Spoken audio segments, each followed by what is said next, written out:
सच को रोकने के लिए और सामने ना आए, सबसे पहले दर्द हुआ है तो राहुल जिन्ना पार्टी को हुआ है।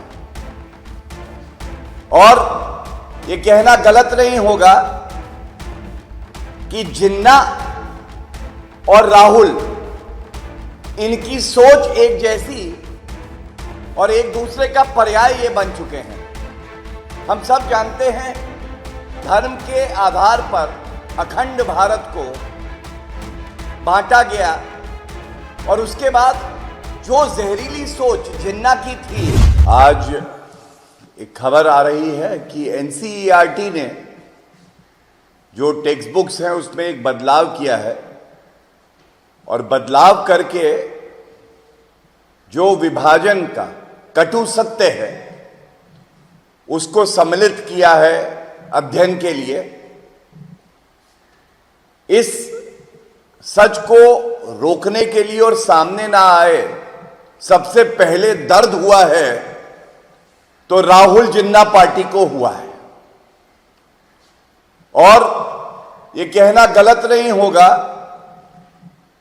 कि जिन्ना और राहुल, इनकी सोच एक जैसी और एक दूसरे का पर्याय ये बन चुके हैं।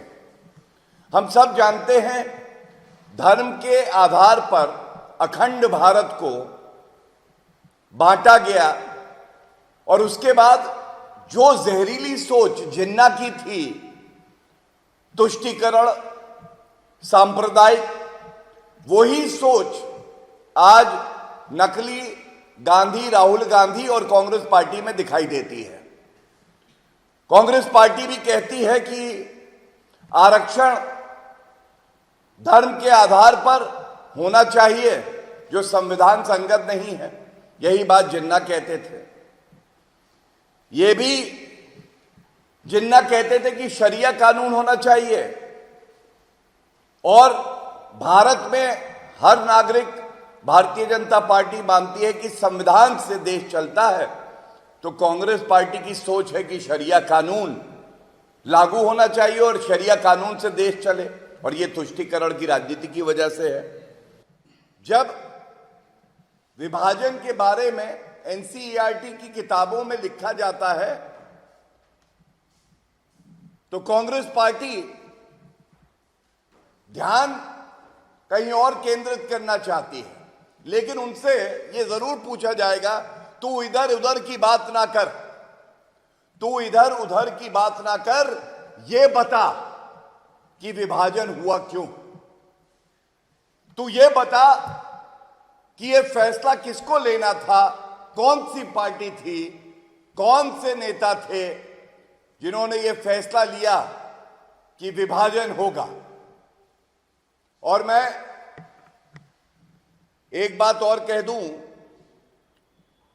1.5 करोड़ परिवार जो विस्थापित हुए, कई लाख भारतीय बेघर हो गए, महिलाओं पे अत्याचार हुआ, हत्याएं हुई।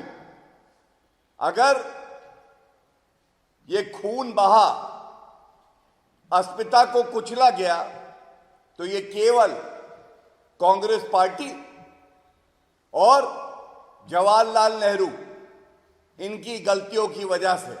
और इसीलिए मैंने कहा, जब स्वयं की महत्वाकांक्षा राष्ट्रहित पे भारी हो जाती है तो ये जो अमिट चोट है ये देश को लगती है, और ये हमारे इतिहास में काला धब्बा जो है ये कांग्रेस पार्टी की देन है। देखिए, मैं बड़े गर्व से ये बात कहता हूं कि आदरणीय प्रधानमंत्री जी ने जब लाल किले की प्राचीर से आरएसएस का नाम लिया तो करोड़ों देशवासी गर्व की अनुभूति कर रहे।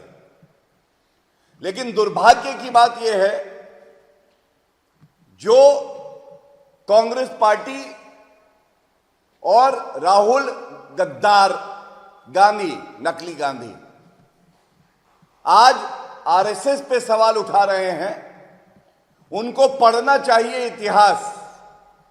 क्या यह सत्य नहीं है कि जवाहरलाल नेहरू जी ने 1963 में जब गणतंत्र दिवस की परेड में, क्योंकि आरएसएस ने अहम भूमिका निभाई थी भारत चीन युद्ध में और भारत की सेवा करी, नागरिकों की सेवा करी, तो उनको आमंत्रित किया।